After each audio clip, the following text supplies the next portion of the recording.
दोस्तों नमस्ते प्रणाम। मैं पुष्पा राय यूपी 45 से स्वागत करती हूँ अपने यूट्यूब चैनल में। दीदी के चैनल का नाम है रंजना सरगम। तो हम दोनों के चैनल के माध्यम से आप सबको बहुत ही प्यारे प्यारे गीत देखने और सुनने को मिलेगा। आप लोग हम लोग के चैनल को सब्सक्राइब करें। कमेंट बॉक्स में बताइएगा कि हम लोग का गाना कैसा लगता है। राधे राधे दोस्तों, मैं रंजना सरगम अपने प्यारे से यूट्यूब चैनल पर सभी का स्वागत करती हूँ। तो आइए एक बहुत प्यारा सा नाच गीत सुनाते हैं। जैसा लगेगा आप लोग अपना आशीर्वाद प्यार दुलार दीजिएगा दोस्तों। कमेंट बॉक्स में लिखना ना भूलिएगा कैसा लगता है। तो चलिए सुनाते हैं।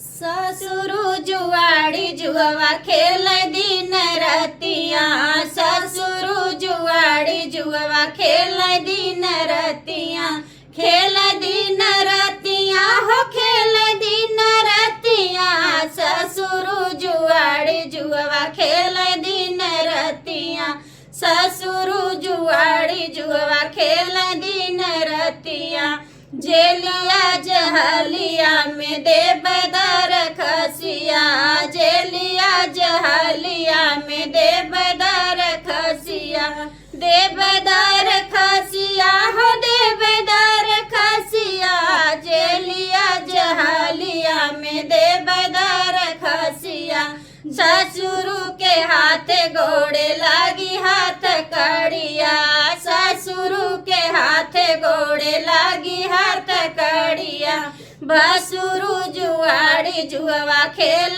दिन रतिया, भसुरु जुआड़ी जुआ खेल दिन रतिया, खेल दिन रतिया हो खेल दिन रतिया, भसुरु जुआड़ी जुआ खेल दिन रतिया, भसुरु जुआड़ी जुआ खेल दिन रतिया, जेलिया जहलिया में देवदार खसिया, जेलिया जहलिया में देवदार खसिया, देवदार खसिया हो देवदार खसिया, जेलिया जहलिया में देवदार खसिया, भसुरु के हाथ घोड़े लागी हाथ कड़िया, भसुरु के हाथ घोड़े लागी हाथ कड़िया, देवरु जुआड़ी जुआ खेल दिन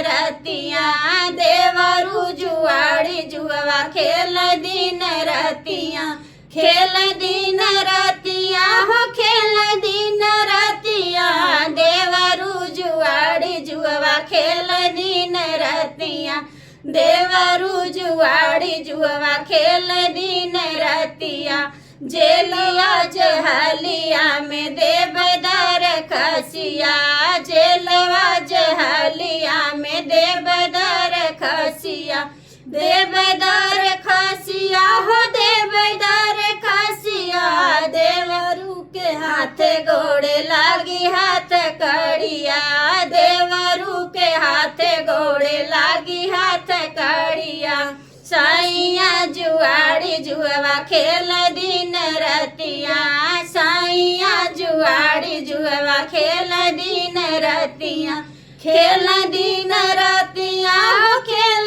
दिन रतिया, साइया जुआड़ी जुआ खेल दिन रतिया, साइया जुआड़ी जुआ खेल दिन रतिया, जेलिया जहलिया में देवदार खसिया, जेलिया जहलिया में देवदार खसिया, जलिया के हाथ घोड़े लागी हाथ कड़िया।